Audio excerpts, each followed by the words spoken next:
Zionis Israel menargetkan sejumlah rumah sakit di kota Tyre, Lebanon Selatan. 2 rumah sakit Jabal Amal dan rumah sakit Hiram mengalami kerusakan parah. Rumah sakit Jabal Amal di kota Tyre, Lebanon Selatan rusak parah akibat serangan udara Zionis Israel. Meski demikian, para petugas medis tetap merawat korban luka di koridor-koridor rumah sakit. Serangan yang terjadi pada hari Senin mengakibatkan beberapa orang meninggal dunia dan 23 lainnya luka-luka. Zionis Israel mengklaim telah mengeluarkan peringatan evakuasi di beberapa desa di Lebanon, di antaranya Homin El Fouka, Romin Arki, dan Far Hone. Zionis berdalih menargetkan Hizbullah meski target di lapangan adalah area sipil.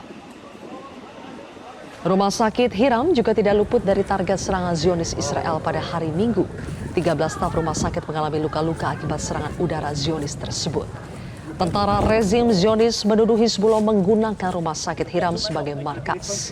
Tuduhan-tuduhan Zionis Israel terhadap Hizbullah sama persis seperti yang dilakukan terhadap kelompok pejuang kemerdekaan Palestina di Gaza. Zionis menggunakan tuduhan-tuduhan tersebut untuk melancarkan serangan ke fasilitas kesehatan dan fasilitas pendidikan di Gaza, Palestina, dan Lebanon. Militer Zionis Israel telah menetapkan garis kuning di Lebanon Selatan untuk mengusir paksa warga dari daerah-daerah yang diduduki Zionis. Langkah ini juga digunakan Zionis di jalur Gaza. Warga dilarang memasuki zona yang ditentukan berdasarkan perjanjian gencatan senjata.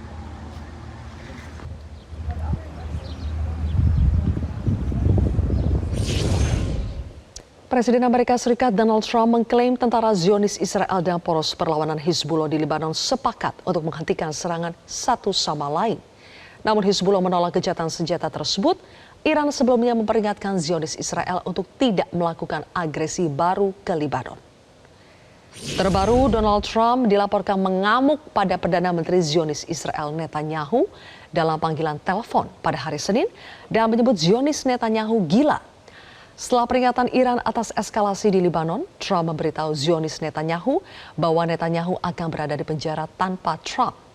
Melalui platform Truth Social-nya, Trump mengatakan melakukan pembicaraan produktif dengan Zionis Netanyahu dan mengklaim ia mendapatkan jaminan bahwa Tel Aviv tidak akan mengirim pasukan ke Beirut.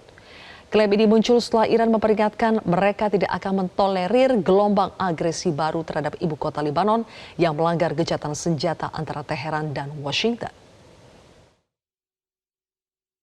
یکی از دلایل خیلی روشن تشدید جنایات رژیم صهیونیستی در روزهای اخیر در فلسطین در لبنان نمیتواند چیزی باشد جز همین تخریب هر احتمالی هر کورسویی برای اینکه روندهای دیپلماتیک منجر به نوعی بهبود اوضاع بشه و این هم باز مسئولیتش بر عهده آمریکاست. ما نمیتونیم آمریکا و رژیم صهیونیستی رو به عنوان دو فاعل مجزای از همدیگه در نظر بگیریم. آتش بس در لبنان بخش لاینفک هر گونه آتش بس و هر گونه توافق نهایی برای خاتمه جنگ هست. بدون تردید جمهوری اسلامی ایران خودش رو متعهد میدونه به اتخاذ هر گونه اقدام لازم برای پاسداشت آتش بسی که طرف مقابل با مختصاتی که عرض کردم. Sementara itu, Hizbullah menolak setiap proposal gencatan senjata parsial dan menuntut penghentian agresi Zionis secara menyeluruh di seluruh wilayah Lebanon.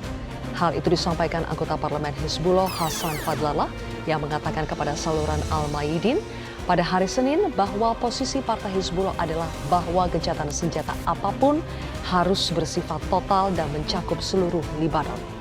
Fadlallah mengungkapkan Hizbullah telah menolak proposal gencatan senjata Amerika Serikat yang mencoba mengatur keamanan dengan menuntut Hizbullah untuk tidak menyerang bagian utara wilayah yang diduduki Israel.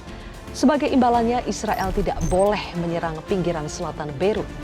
Namun aturan itu tidak menyertakan adanya penghentian menyeluruh terhadap serangan militer Israel di Lebanon yang dituntut oleh Hizbullah.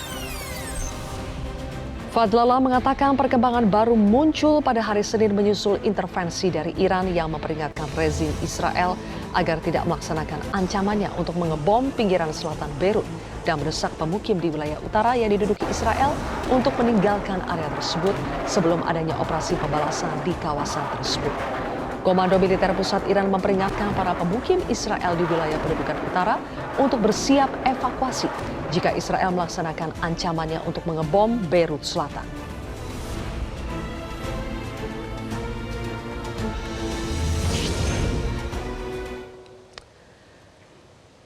Pemirsa, tentara Zionis Israel terus menjajah wilayah Lebanon, namun terus mendapatkan perlawanan dari kelompok pejuang Hizbullah. Gencatan senjata di Lebanon tidak ada artinya karena Zionis terus melanggar dan negosiasi gencatan tersebut tidak melibatkan kelompok pejuang sebab Hizbullah menolak berunding dengan rezim penjajah Israel. Ya, perundingan itu tidak akan berjalan dengan semestinya, yaitu tadi karena tidak melibatkan pihak yang berperang, hanya Israel dengan pemerintah Lebanon. Yang berperang selama ini bukan tentara pemerintah Lebanon melawan Israel, tapi milisi Hizbullah. Meski mereka milisi, tapi di pemerintahan mereka punya anggota di parlemen. Itu ketua fraksinya yang pernah saya wawancarai 2007, Muhammad Hasan Raat. Itu mereka masih ada di parlemen, dan Hizbullah ini bukan sekedar milisi, mereka juga partai dan ikut dalam pemilihan umum di Lebanon.